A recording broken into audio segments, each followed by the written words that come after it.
Okay.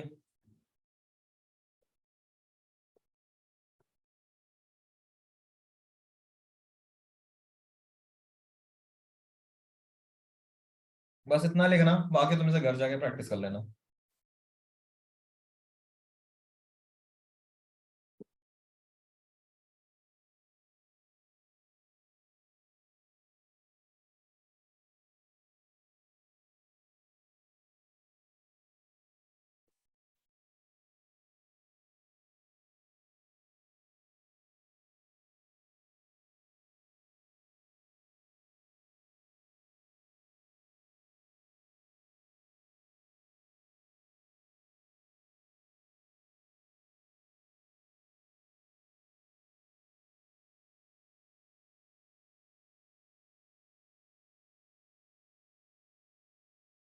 किसका phone बज रहा है?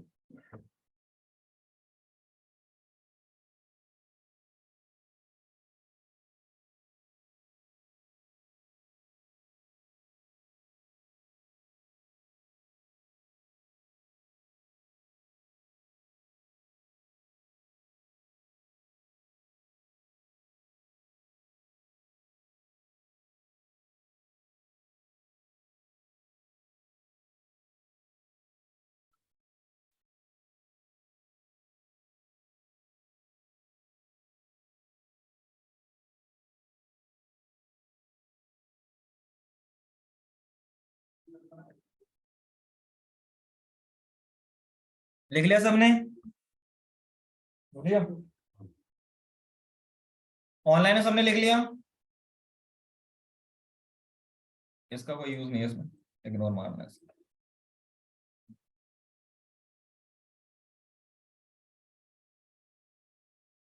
देखो ग्रिड क्या है, आपके पास लेआउट सिस्टम है।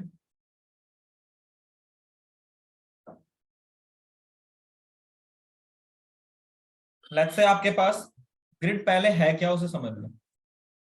आपके पास कुछ बॉक्स है,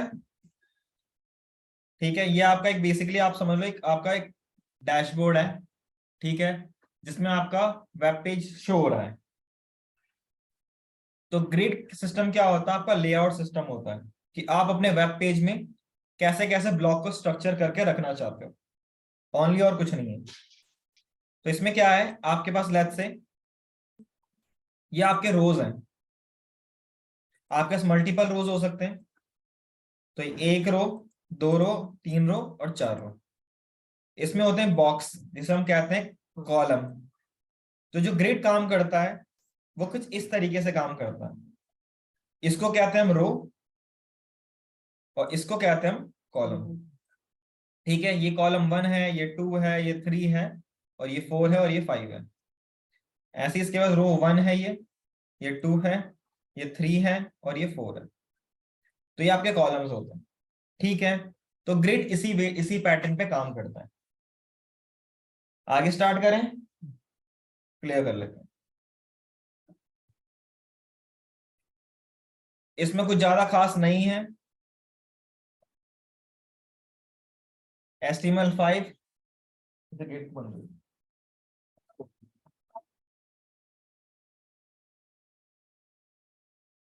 मैंने यहां पे लिखा, एक बनाया डिव पेरेंट, डिव लिख लिया मैंने, और एक बनाया मैंने डिव जिसका नाम होगा मेरा चाइल्ड डिव।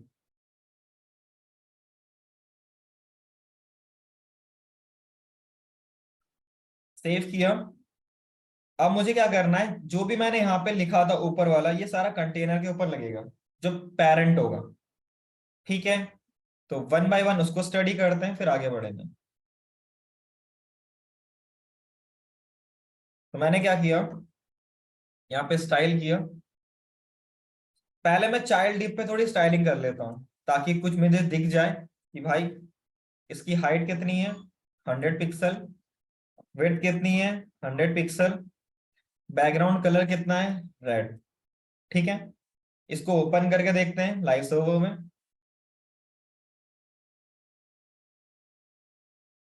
कुछ आपको ऐसा दिख रहा है।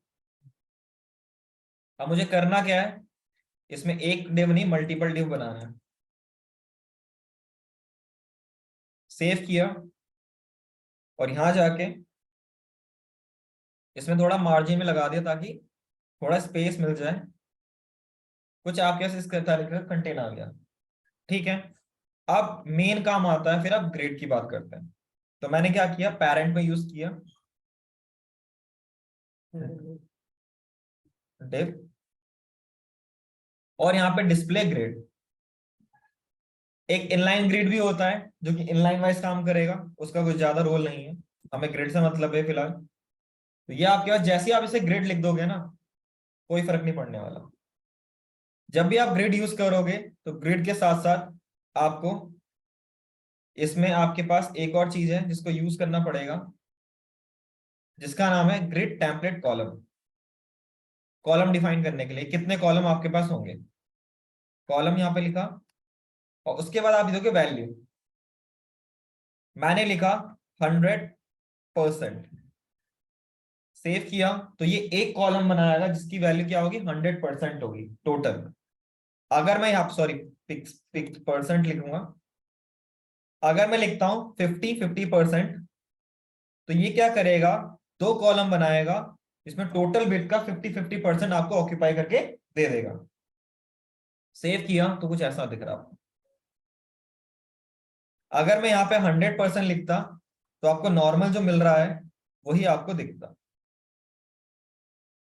ठीक है, मैंने यहाँ पे क्या लिखा, 50-50% लिखा, सेव किया, तो यहाँ पे 50-50% आ गया। बट आपको लग रहा होगा 50% नहीं दिख रहा मुझे सही से, तो उस केस में इसकी बिट को हटाओ। ठीक है, तो ये आपके पास ग्रेड यूज हो गया। अगर मैं यहाँ पे चार वैल्यू दे दूंगा, टोटल 100% होगा, चार वैल्यू देना है तो 25, 25, 25, 25। ठीक है, अगर आपको तीन वैल्यू देनी है तो 33 दो। टोटल कितना होना चाहिए, 100% होना चाहिए।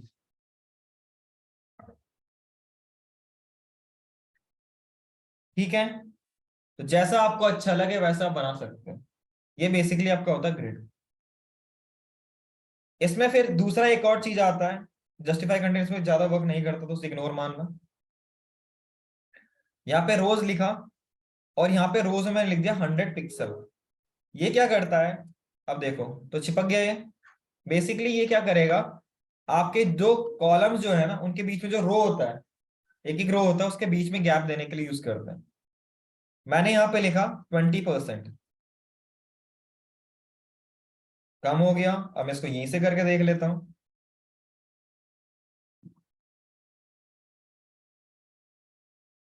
आ गया स्पेस, तो बीच में स्पेस देने के लिए यूज करेंगे वैसे। लेट्स से मैंने यहाँ पे 100% ही लिख दिया, तो देखो। ठीक है, कोई डाउट किसी को। जस्टिफाई कंटेंट इसमें ज्यादा वर्क नहीं करता। जस्टिफाई कंटेंट अगर करना चाहो एक बार ट्राई कर लेते हैं। मैंने लिखा यहाँ पे 100 पिक्सल, क्या पता वर्क कर जाए।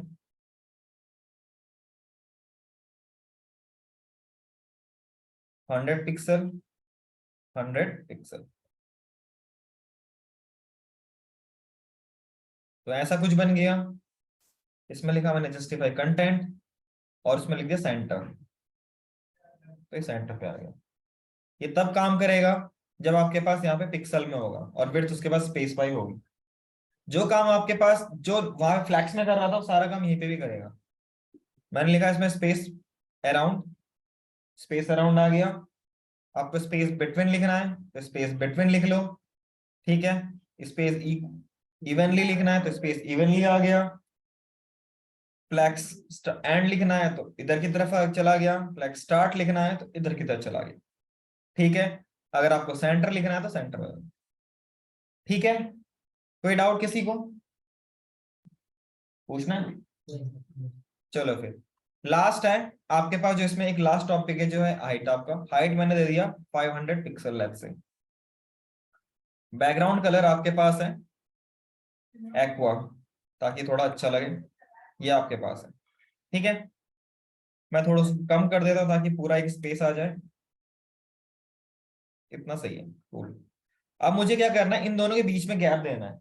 कैसे रखना है वो सारी चीजें, तो उसके लिए आप यूज करोगे अलाइन कंटेंट। जो फ्लैक्स में करता था वही वर्क यहाँ पे भी करेगा। अलाइन कंटेंट मैंने सेंटर लिखा, तो सेंटर में आ गया ये। अगर आपको स्पेस अराउंड लिखोगे तो स्पेस अराउंड आ जाएगा। स्पेस बिटवीन लिखोगे तो ये वर्टिकली आपका चेंज हो रहा है, ठीक है।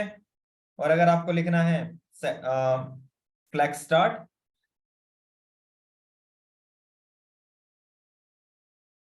तो स्टार्ट हो जाएगा। फ्लैक्स एंड होगा तो एंड हो जाएगा, ठीक है। तो ये सारी चीजें थी आपके पास ग्रिड में। बाकी कंटेनर के अंदर वही चीजें हैं, ठीक है। तो इन्हें ट्राई कर लेना, इंटरनल प्रॉपर्टीज के लिए आपको ट्राई करना। कूल। किसी को कुछ लिखना हो तो लिख सकते हो। तो ये आपके पास बेसिकली क्या है, ग्रिड, ठीक है। अंदर जैसे काम करना हो कर लेना।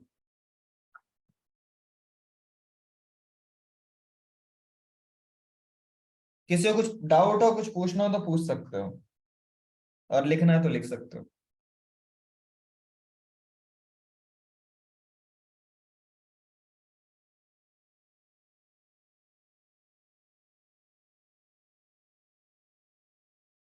नोट करना है तो नोट कर लो, 5 मिनट का टाइम देता हूँ, और फिर उसके बाद स्टार्ट करेंगे जेएस। जेएस के पास बेसिकली आज इंट्रोडक्शन पार्ट ही करेंगे, ज्यादा कुछ इसमें खास नहीं करेंगे।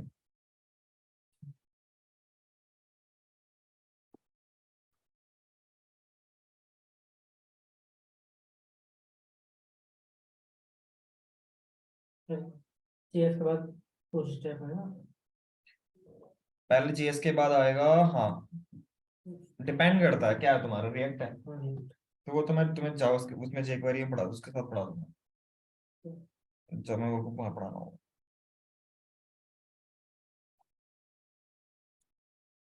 या फिर पहले ही पढ़ा दूंगा सबको, क्या ही दिक्कत है। बूट वैसे कुछ है थोड़ा ना।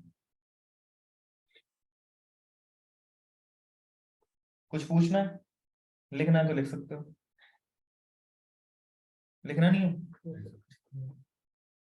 ऑनलाइन में किसी को लिखना है?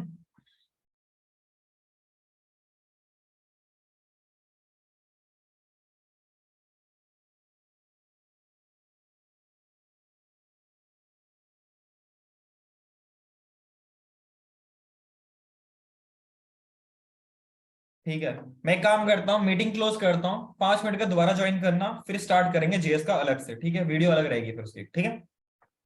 नहीं तो फिर सेम एक साथ क्लैश कर जाएगा, फायदा नहीं है।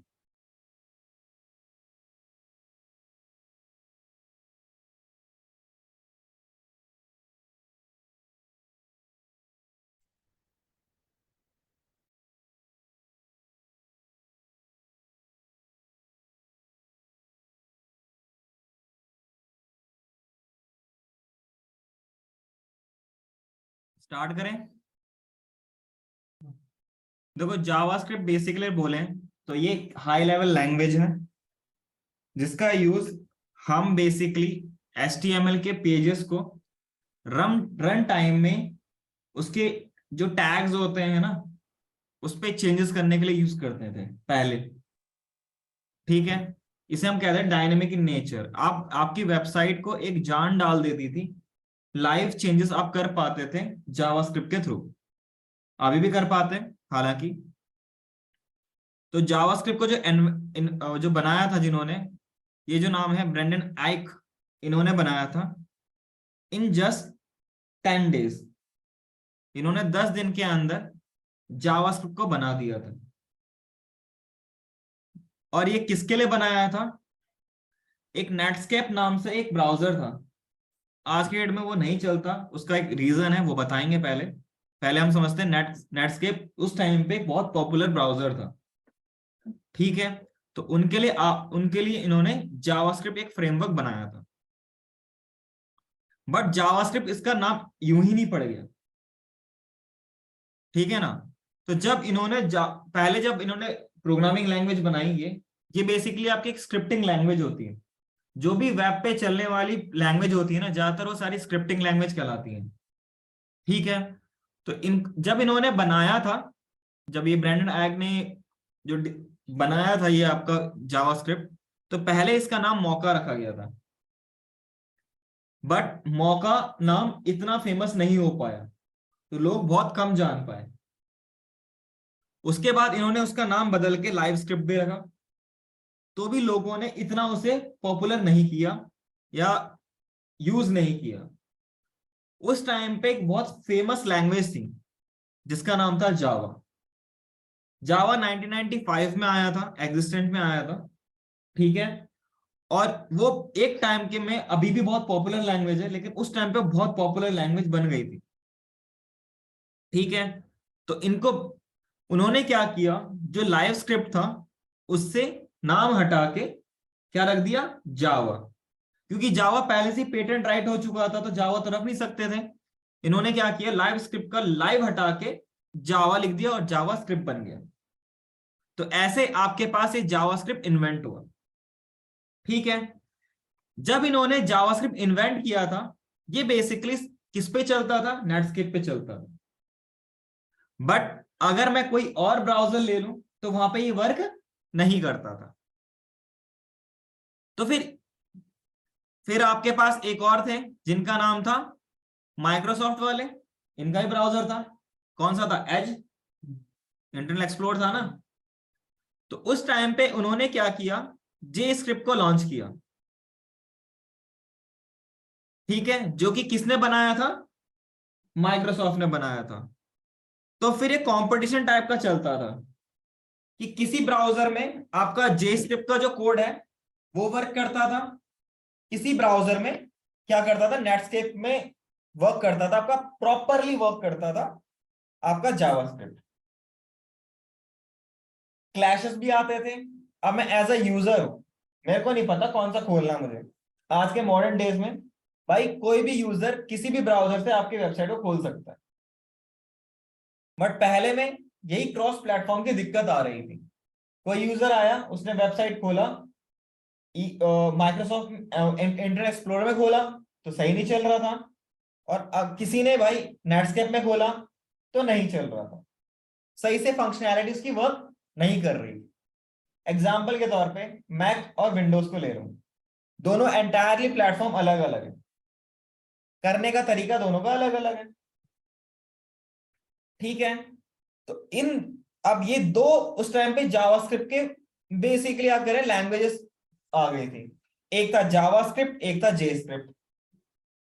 अब क्या था कि भाई जो भी ब्राउजर थे उनके पास एक स्टैंडर्डाइजेशन नहीं था कि हमें किसको यूज करना है और किसको यूज नहीं करना। तो उसके बाद ये दोनों गए, इसका नाम है एक्मा। एक्मा एक बेसिकली अगर बोले तो एक ये यूरोपियन यूनियन है पूरा, जो स्टैंडर्डाइज करता है बहुत सारी चीजों को, ठीक है ना। तो हमें मतलब नहीं है, हमें मतलब बस only and only ECMA script से, जिसे हम कहते हैं ES5 ES6, तो ये वाला पार्ट है उसका, ठीक है। तो फिर एक्मा स्क्रिप्ट ने बोला ठीक है, मैं तुम्हें एक स्टैंडर्डाइजेशन देता हूं, अगर कोई भी ब्राउजर क्रिएट करेगा या कोई भी ब्राउजर है, उसके जावास्क्रिप्ट के कौन कौन से फीचर्स उसके पास होने चाहिए, वो एक्मा स्क्रिप्ट ने बताया। और नाउअडेज जो भी आप यूज कर रहे हो जेएस वाला पार्ट, वो सारा एक्मा स्क्रिप्ट के ही थ्रू हो रखा है। अगर आपको यहाँ पे डॉक्यूमेंटेशन पढ़ना हो एक्मा स्क्रिप्ट का,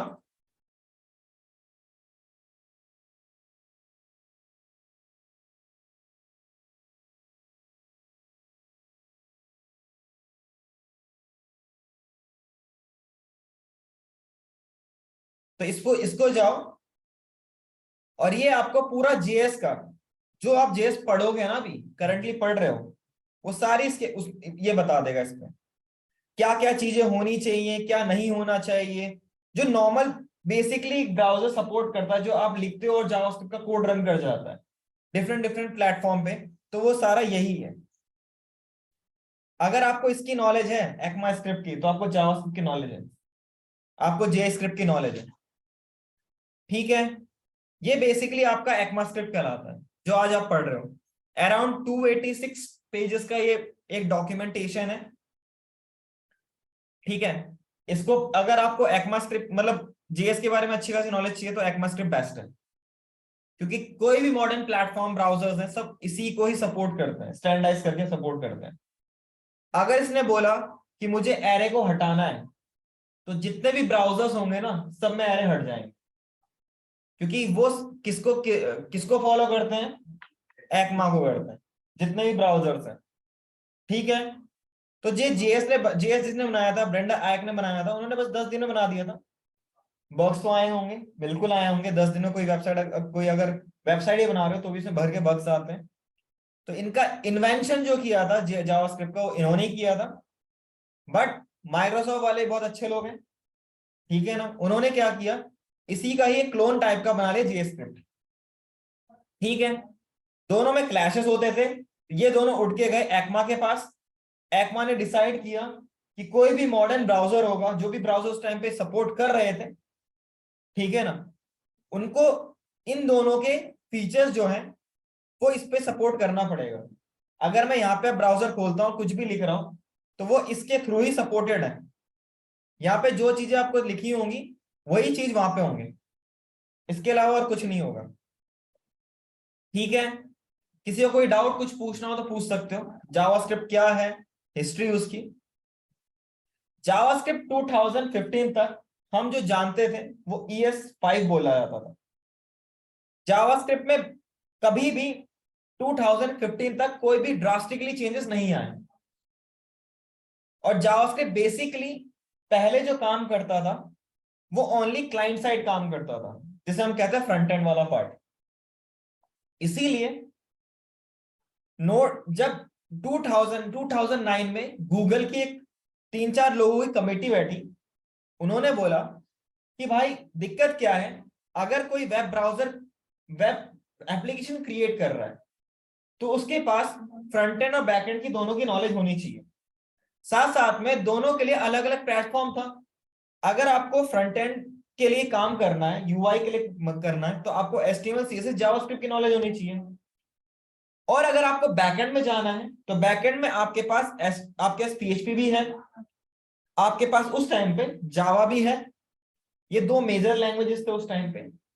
तो दोनों को देखो, दो अलग अलग लैंग्वेज पढ़ने की जरूरत पड़ रही थी, क्यों ना डेवलपर को फ्लेक्सिबिलिटी दी जाए, और जो जावास्क्रिप्ट आप फ्रंट एंड में काम कर रहे हो वही उसी को हम रन टाइम एनवायरनमेंट बना के बैक एंड में भी काम कर सके। तो उस चीज के लिए जो ये आपके पास सारी चीजें हैं, उसके लिए 2009 में गूगल ने एक बेसिकली एक प्रोजेक्ट बनाया जिसका JS as a run time environment के लिए प्रोजेक्ट स्टार्ट हुआ। 2010 में गूगल ने पहला JS का रन टाइम एनवायरनमेंट लॉन्च किया जिसका नाम है Node.js।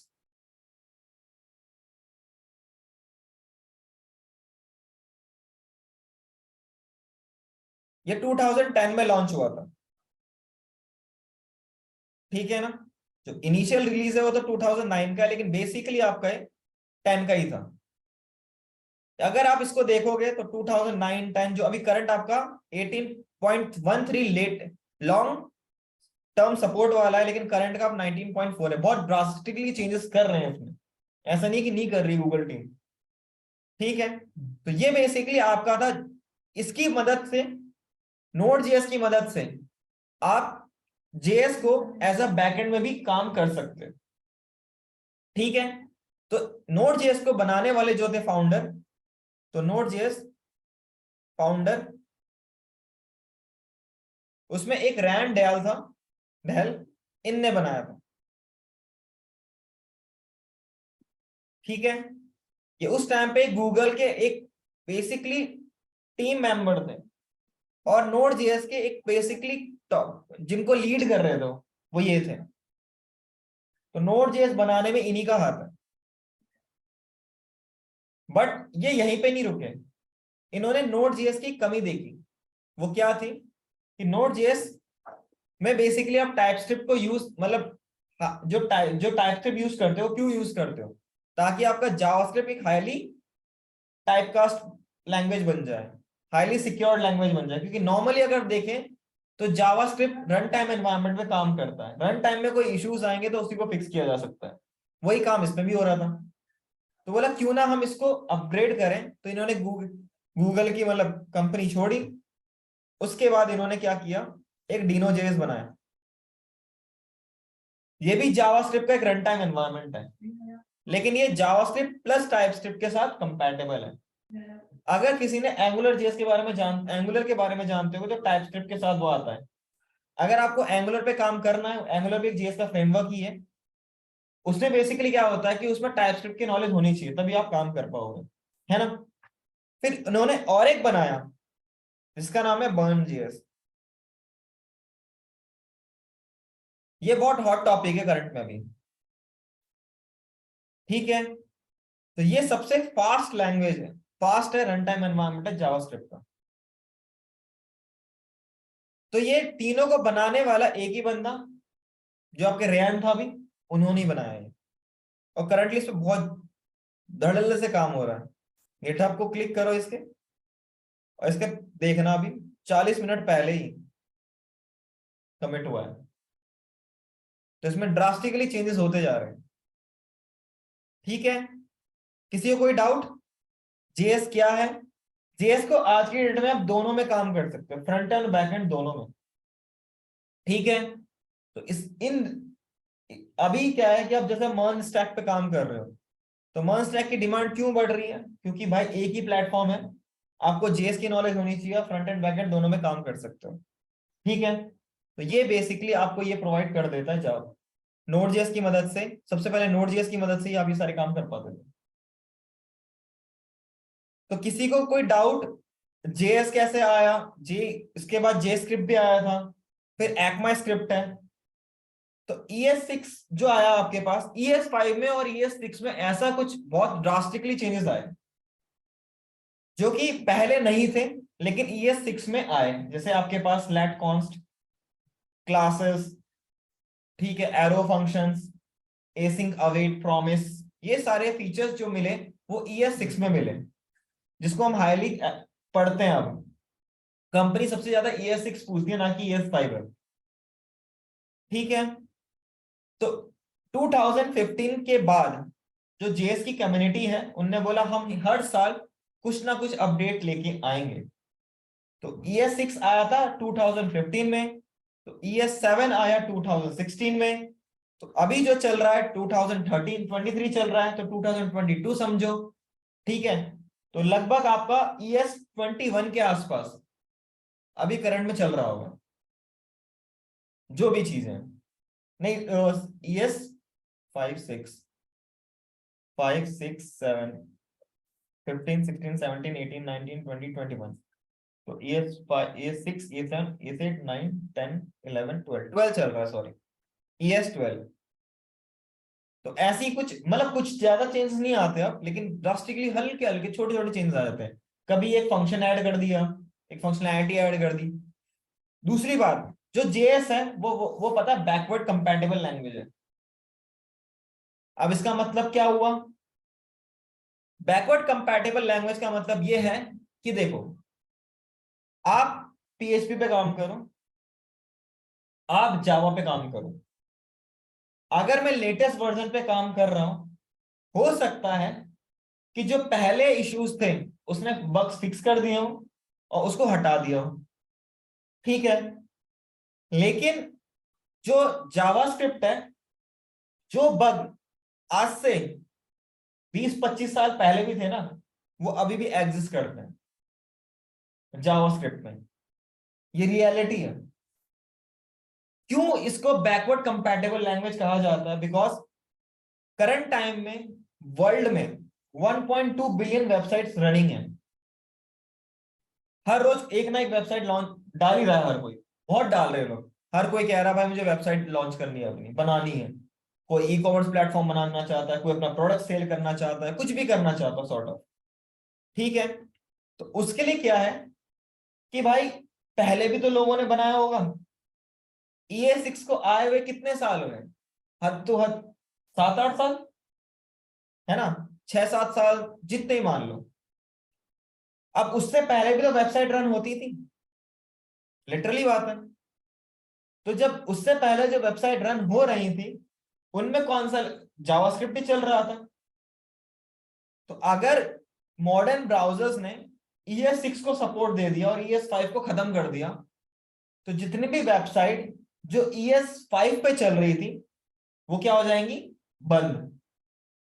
और दूसरी बात यह है भाई, जरूरी नहीं है ना कि जो वेबसाइट होंगी उसमें हाईली ट्रांजैक्शन नहीं हो रहा होगा, उसमें भर के ट्रांजैक्शन हो रहा होगा, हद से ज्यादा ट्रांजैक्शन हो रहा होगा। भाई बिजनेस का भी तो लॉस होगा, और तुम किसी वेबसाइट को ओपन ही नहीं कर पाओगे, ऐसा भी हो सकता है। तो उसी चीज को देखते हुए जावास्क्रिप्ट ने कभी भी जावास्क्रिप्ट ने कभी भी उन बग्स को कभी फिक्स नहीं किया। लेकिन एक और चीज भी किया जावास्क्रिप्ट ने, उनने बोला कि हम क्या करेंगे, हम तुम्हें हमेशा एक नया एनहेंसमेंट देंगे। अगर आपको लगता है ये आपके लिए इश्यू है, ये बग है, तो इसकी जगह पे आप इसको यूज करो और आपका काम चल जाएगा। और वो उससे ज्यादा रेकमेंड उसको करने को बोलते हैं। तो जावास्क्रिप्ट ने यही चीज करी है और अभी तक करती आ रही है। तभी आज की डेट में बहुत सारे बग ऐसे भी हैं जो अभी करंटली एग्जिस्ट करते हैं, लेकिन जावास्क्रिप्ट ने कभी भी उसे फिक्स नहीं किया। क्यों? क्योंकि जो 2015 से पहले जो बन रहे थे वेबसाइट्स, जब डेवलपर को लगा कि हाँ भाई ये इश्यू है, ठीक है ना, नॉर्मल डेवलपर, जैसे मैं एक वेब डेवलपर हूं, मैंने जावास्क्रिप्ट तो लिखा नहीं है बट मैं उसको यूज कर रहा हूं। तो अगर मुझे पता है कि भाई इसमें इश्यू है, तो मैं डायरेक्ट जाके अपना कोर में चेंज थोड़ा ना करूंगा। जावास्क्रिप्ट में जाके मैं क्या करूंगा, उसको अपने तौर पे हैंडल कर लूंगा और उसके हिसाब से जो UI है उस पे काम करूंगा। तो ऐसे बहुत सारे डेवलपर्स होंगे जिन्होंने जो वेबसाइट रनिंग होगी, अभी भी करंट में रनिंग है, उनके जो बग्स थे, जो इश्यूज थे, उसको अपने तौर पे हैंडल कर रखा है ताकि उनकी वेबसाइट स्मूथली वर्क करे। ठीक है, तो उस चीज के लिए कभी जावास्क्रिप्ट ने ये नहीं कहा कि भाई हम ये डायरेक्ट बग्स को फिक्स करके रिमूव कर रहे हैं। ठीक है, यही कारण है कि आज भी वो जो इशू है वो करंट में एग्जिस्ट करते हैं। कूल। तो ये बेसिकली आपका एक जावास्क्रिप्ट का एक इंट्रोडक्शन पार्ट है। जावास्क्रिप्ट क्या है, क्यों यूज करते हैं। जावास्क्रिप्ट को अगर यूज करने के लिए हम बेसिकली इसीलिए यूज करते हैं, वो आज की डेट में क्लाइंट साइड और सर्वर साइड दोनों काम कर लेता है, इसीलिए बहुत हाईली यूज किया जाता है जावास्क्रिप्ट को आज के डेट। अगर किसी को जावास्क्रिप्ट की नॉलेज है तो वो रिएक्ट पे भी काम कर सकता है, वो एंगुलर में भी काम कर सकता है, वो व्यू में भी काम कर सकता है, वो नोड में भी काम कर सकता है। नोड का एक फ्रेमवर्क है नेस्ट.js, उस पर भी काम कर सकता है। ठीक है, तो जेएस की नॉलेज आपको होनी चाहिए अगर आप एज अ मर्न डेवलपर या मेन डेवलपर जा रहे हो। तो सर्वर, अगर आप सर्विस बेस्ड इंडस्ट्री में जा रहे हो तो वो आपसे ओनली एंड ओनली आपके जेएस की नॉलेज मांगेगा। अगर आप प्रोडक्ट बेस्ड इंडस्ट्री में जा रहे हो तो जिस प्रोफाइल के लिए तुम जा रहे हो उसके लिए वो भी वो मांगेगा। अगर वो आप जा रहे हो फ्रंट एंड के लिए, तो फ्रंट एंड में रिएक्ट के लिए जा रहे हो प्रोडक्ट बेस में, तो वो जेएस तो मांगेगा मांगेगा स्ट्रॉन्ग, साथ साथ में वो रिएक्ट के लिए भी आपको स्ट्रॉन्ग रहना पड़ेगा आपको। बट अगर आप सर्विस बेस में हो तो डजेंट मैटर, बट आपको जेएस की अच्छी खासी नॉलेज होनी चाहिए। नोड जेएस में भी जाओगे तो भी आपको जेएस की नॉलेज होनी चाहिए, क्योंकि पूरा बैकएंड जो लिखोगे वो जेएस में तो लिखोगे। यहां तक कि अगर आप कल को डेटाबेस पे काम कर रहे हो, लेट्स जस्ट लाइक आपका मोंगोडीबी, तो उसका जो कोड होता है ना वो भी हम जेएस में लिखते हैं। तो जेएस आज के में एवरीवेयर है, यहां तक कि मशीन लर्निंग में भी हल्का फुल्का पार्ट आ चुका है। ठीक है, तो ये था आपका इंट्रोडक्शन पार्ट। अगर किसी को कोई डाउट है, कुछ पूछना है तो पूछ सकते हो।